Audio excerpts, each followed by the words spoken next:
বন্ধুরা, আজ আমি দাপর যুগ অর্থাৎ পাণ্ডবদের যুগের এমন এক ঘটনার ব্যাপারে জানাবো যা থেকে এই কলিযুগের মানুষ অনেক কিছু শিখতে পারবে। তাই অনুরোধ রইল ভিডিওটি সম্পূর্ণরূপে দেখতে থাকুন। ঘটনাটি ঘটেছিল মহাভারত যুদ্ধ শেষ হবার পরে। কোনো একদিন যুধিষ্ঠির সভার কাজে ব্যস্ত ছিলেন আর তার 4 ভাই সবার বাইরে ছিলেন। হঠাৎ এক অতিথি তাদের মহলে প্রবেশ করে এবং প্রথমেই তার সাথে সহদেবের দেখা হয়। অতিথি বলে সে যুধিষ্ঠির মহারাজের সাথে দেখা করতে চায়। তখন সহদেব বলে উনি সবার কাজে ব্যস্ত আছেন, যদি কিছু দরকার হয় তাহলে আমাকে বলুন, আমি আপনাকে সাহায্য করব। তখন অতিথি বলে আমি একটি গুরুত্বপূর্ণ কথা মহারাজকে জানাতে চাই। তখন সহদেব বলে আপনি আমাকে বলুন। তখন অতিথি বলল আমি যখন মাঠের পাশ দিয়ে আসছিলাম তখন ক্ষেতের মাঝখানে একটি পুতুল দাঁড়িয়েছিল, কিন্তু সেই পুতুল ফসল খাচ্ছে। বন্ধুরা, এখানে বলা বাহুল্য ক্ষেতের মাঝখানে পুতুল রাখা হয় যাতে পাখিরা পুতুলটিকে মানুষ ভাবে এবং সেখানে না যায় ফসল রক্ষা পায়, কিন্তু এখানে পুতুলটি নিজেই ফসল খাচ্ছে। তখন অতিথি বলল এর কারণ কি? সহদেব অনেক চিন্তা ভাবনা করলো এবং কিছুই বুঝতে পারল না। তারপরে সে বলল আপনি আমার বড় ভাই নকুলের কাছে যান, সে হয়তো এই প্রশ্নের উত্তর দিতে পারবে। তারপরে অতিথি নকুলের কাছে গেল। নকুলের কাছে গিয়ে বলল আমি মহারাজের সাথে দেখা করতে চাই। নকুল বলে আপনি আমাকে বলুন কি সমস্যা। তখন অতিথি বলে আমি যখন এই মহলে আসছিলাম তখন দেখলাম এক মহিলা কুয়ো থেকে এক বড় কলসি জল তুলল। তারপর সেই জল ভর্তি কলসি থেকে জল ছোট ছোট 4টি কলসিতে ঢাললো আমার সামনেই। তারপরে ছোট ছোট 4টি কলসি থেকে জল আবার যখন বড় কলসিতে ঢাললো তখন আর বড় কলসিটি ভরল না, কিন্তু কেন এমন হলো? নকুল তখন ভাবলো এবং কিছুই বুঝতে পারল না। তারপর সে বলল আপনি আমার বড় ভাই অর্জুনের কাছে যান, সে এই প্রশ্নের উত্তর ঠিকই জানবে। এরপর অতিথি অর্জুনের কাছে গিয়ে বলল আমি মহারাজের সাথে দেখা করতে চাই। তখন অর্জুন বলল মহারাজ সবার কাজে ব্যস্ত আছেন, আপনি আমাকে বলুন। তখন অতিথি বলল আমি যখন এই মহলে আসছিলাম তখন দেখলাম একটি গাছের নিচে একটি মানুষ বসেছিল, তার হাতে একটি সূচ ছিল, কিন্তু সেই সূচের মধ্যে দিয়ে সুতো দেওয়ার বদলে একটি হাতি পার করছিল।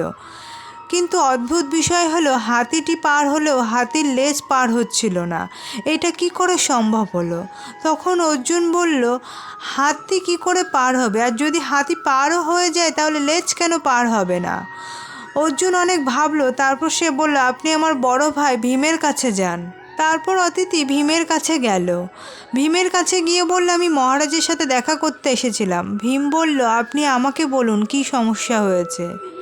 অতিথি বলল আমি যখন এই মহলে আসছিলাম তখন দেখলাম একটি বালক 7-8 বছর বয়স যার, সে একটি সুতো দিয়ে পাহাড় বেঁধে ফেলল এবং সুতোটি টান দিতেই পাহাড়টি নড়ে গেল।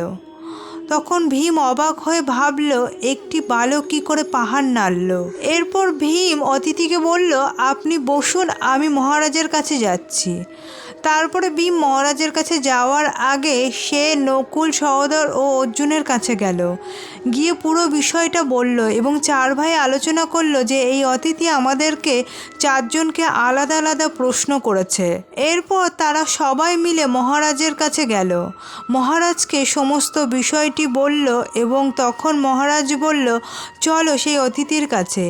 তারপরে গিয়ে দেখলো সেই অতিথি আর নেই। সব জায়গায় খুঁজে দেখলো কিন্তু অতিথিকে আর খুঁজে পেল না কেউ।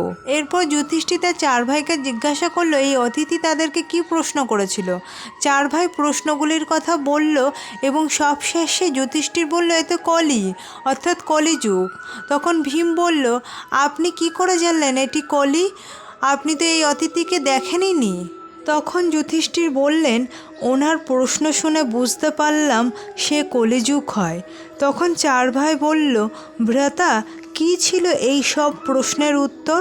তখন যুধিষ্ঠির মহারাজ বললেন উনি সহদেবকে প্রশ্ন করেছিলেন, একটি ক্ষেতের মাঝখানে একটি পুতুল দাঁড়িয়েছিল ফসল পাহারা দেওয়ার জন্য, কিন্তু পুতুলটি ফসল পাহারা না দিয়ে নিজেই ফসল খাচ্ছিলেন। অর্থাৎ কলিযুগের মানুষ এমন হবে যে রক্ষক সেই ভক্ষক হবে, অর্থাৎ যিনি নেতা হবেন তিনিই ভিতরে ভিতরে প্রজাদেরকে শোষণ করবেন, যেমনটি আপনারা বর্তমান সমাজে দেখতে পাচ্ছেন। এরপর যুধিষ্ঠির নকুলকে বলল, নকুল, তোমাকে প্রশ্ন করেছিল একটি মহিলা কুয়ো থেকে একটি বড় কলসিতে করে জল তুলল, তারপর সেই বড় কলসি থেকে জল 4টি কলসিতে ঢেলেছিল। পুনরায় 4টি কলসি থেকে যখন জল বড় কলসিতে ঢাললো তখন আর বড় কলসিটি ভরল না। এই ঘটনার মধ্য দিয়ে অতিথি অর্থাৎ কলিযুগ বলতে চেয়েছে, একজন সাধারণ বাবা খুব সামান্য অর্থ দিয়ে 4 সন্তানকে বড় করতে পারবে, কিন্তু সেই 4 সন্তান বড় হবার পরে তার বাবা মাকে আর পালতে পারবে না। একজন মা বাসন মেজে 4 সন্তানকে বড় করতে পারলেও সেই 4 সন্তান মিলে একজন মায়ের চোখের জল দূর করতে পারবে না। এরপরে অর্জুন যুধিষ্ঠিরকে বলল, ভ্রাতা, ওই অতিথি আমাকে প্রশ্ন করেছিল একটি ছুঁচের মধ্যে দিয়ে একটি হাতি পার হতে পারলেও তার লেজ পার হতে পারবে না, এই কথার অর্থ কী? তখন যুধিষ্ঠির বললেন, কলিযুগে এমন কিছু কিছু দেশ হবে যেখানকার আইন কানুন এমন হবে, বড় বড় অপরাধ করা মানুষ টাকা দিয়ে ছাড় পেয়ে যাবে, কিন্তু ছোট ছোট ভুল করা গরিব মানুষ ফেঁসে যাবে। কাউকে হত্যা করা মানুষ ছাড় পেয়ে যাবে, কিন্তু সাধারণ মানুষ যারা হেলমেট পরবে না, সিট বেল্ট পরবে না, ট্রাফিক সিগন্যাল ভাঙবে, তারাই ফেঁসে যাবে। তারপরে ভীম জিজ্ঞাসা করল, ভ্রাতা, একটি বালক কী করে একটি সামান্য সুতো দিয়ে পাহাড় বাঁধতে পারে? তখন যুধিষ্ঠির মহারাজ বললেন, কলিযুগে মানুষের মন পাপে পরিপূর্ণ হয়ে যাবে, কিন্তু তারা যদি সুতোর মতো হরিনাম মন্ত্র জপ করতে পারে তাহলে তারা এই পাপ থেকে মুক্তি পেতে পারে। বন্ধুরা, এই ছিল আজকের পর্বটি যদি ভালো লাগে অবশ্যই লাইক কমেন্ট করে জানাবেন। আর আপনি যদি আমাদের চ্যানেলের নতুন বন্ধু হয়ে থাকেন তাহলে অবশ্যই চ্যানেলটি সাবস্ক্রাইব করার জন্য অনুরোধ রইল। জয় শ্রীকৃষ্ণ। রাধে রাধে।